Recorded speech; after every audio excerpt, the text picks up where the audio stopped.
BFM Business, intégral placement, idée de placement. L'euro, on le disait, à 1,1144 qui est à des plus hauts de quasiment 2 mois. Face à ces turbulences sur le marché des devises, face à ces gros mouvements, on vous conseille ce matin, on vous conseille pour gérer les mouvements de devises dans votre patrimoine financier. Les conseils signés Jean-Maximilien Van Keysel. Bonjour Jean-Maximilien. Bonjour Guillaume. Bienvenue sur le plateau de BFM. Vous êtes le directeur général délégué du groupe Cristal. D'abord, on peut peut-être le dire, pour plein de raisons, pour 1001 raisons, peut être amené à avoir des devises dans son portefeuille, son patrimoine financier. C'est bien souvent une contrainte. Alors on a bien souvent fait le choix d'acheter des devises pour pouvoir équilibrer un portefeuille. On peut aussi l'obtenir par contrainte, c'est-à-dire lorsque par exemple je décide d'acheter un bien à l'étranger, lorsque je vis moi-même à l'étranger et que j'ai des devises et qu'il faut à un moment ou un autre rentrer en France, ou lorsque je veux financer des études à l'étranger pour mes enfants. Est-ce que j'ai intérêt à avoir des devises dans mes actifs financiers ? Intérêt, on peut, mais globalement, ce qu'il y a, c'est qu'on va avoir deux types de solutions pour pouvoir les obtenir. On va avoir soit le compte titre, qui est très simple mais excessivement fiscalisé, ou la contrat d'assurance vie luxembourgeois. Vous savez que j'ai une préférence pour le Luxembourg. Et c'est quoi l'avantage justement de choisir un contrat vie luxembourgeois plutôt qu'en France, et l'avantage aussi du point de vue de la détention de devises dans un patrimoine ?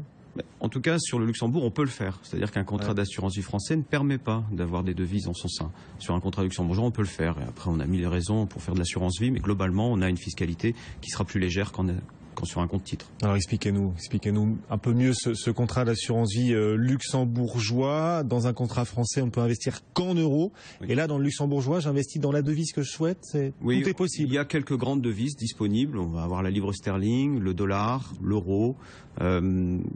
Et on va donc pouvoir acheter des fonds. On va pouvoir aussi avoir du fonds, le fameux fonds garanti que l'on aime tant en France sur la partie euro. On peut l'avoir sur le dollar, par exemple. D'accord. Alors on peut prendre des exemples concrets. Un Français qui vit aux Émirats Arabes Unis, on en recevait un là il y a quelques jours, qui vivait aux Émirats Arabes Unis, qui a une partie de son patrimoine en dirhams. En quoi l'assurance vie luxembourgeoise, cette assurance vie luxembourgeoise, peut lui apporter une solution ? Typiquement, quand je vivais aux Émirats, moi-même j'y ai vécu, nous avions un dollar dans les années 2007-2008, nous étions à 1,50. Lorsque un Français devait préparer son retour, bien souvent il allait choisir l'assurance vie pour son retour puisque la fiscalité est plus faible. Donc le souci, c'est de pouvoir investir sur son dollar puisqu'il avait énormément de dirhams. Le dirham est indexé sur le dollar à 1 pour 1.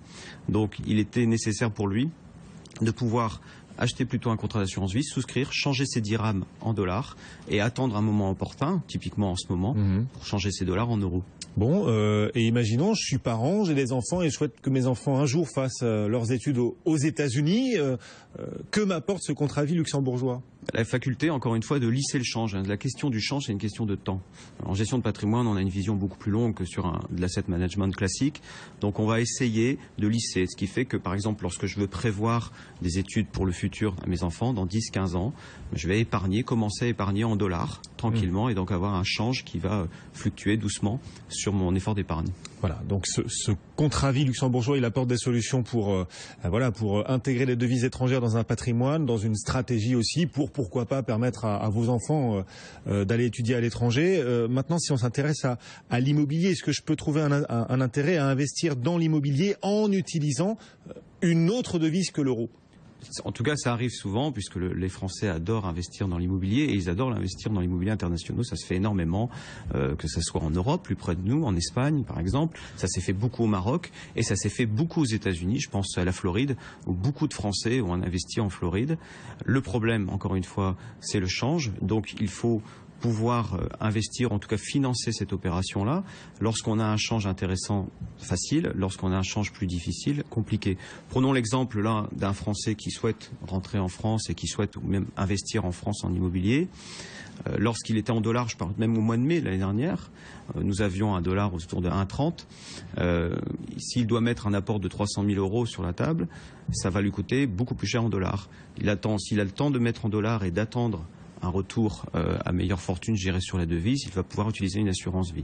Et là, on va utiliser un crédit in fine pour le faire. C'est le crédit in fine la solution pour un investissement immobilier dans une autre devise? Alors, on connaît beaucoup le crédit in fine en France pour ses vocations fiscales, essentiellement fiscales, puisqu'on l'utilise dans l'immobilier locatif.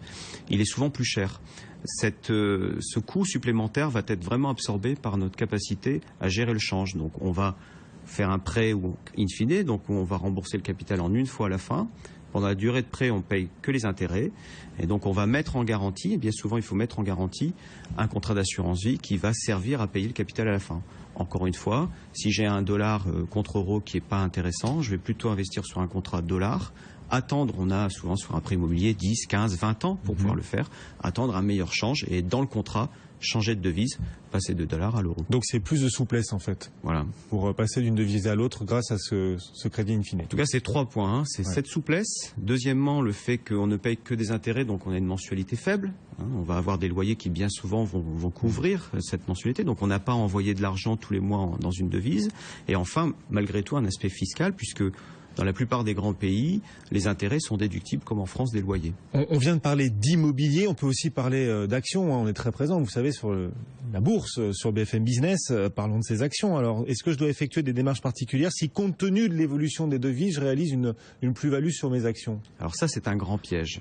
Je l'ai encore vécu récemment, puisque ça arrive en ce moment avec le change. Imaginez que vous ayez investi 100 000 $ en mai en actions américaines, en dollars, sur un compte titre classique. Vous avez aujourd'hui, après un an, encaissé 0 plus-value sur les valeurs des actions. Vous avez fait des mauvais choix ou pas les choix les plus propices. Vous voulez arbitrer votre portefeuille, continuer en dollars, acheter d'autres actions. Pour vous, vous n'avez pas généré de plus-value puisque vous avez 100 000 $ et 100 000 $. Or, sauf que nous sommes en France et en France, on compte en euros. Donc vos 100 000 $ valaient 72 000 euros à l'époque. Aujourd'hui, ils valent environ 89 000.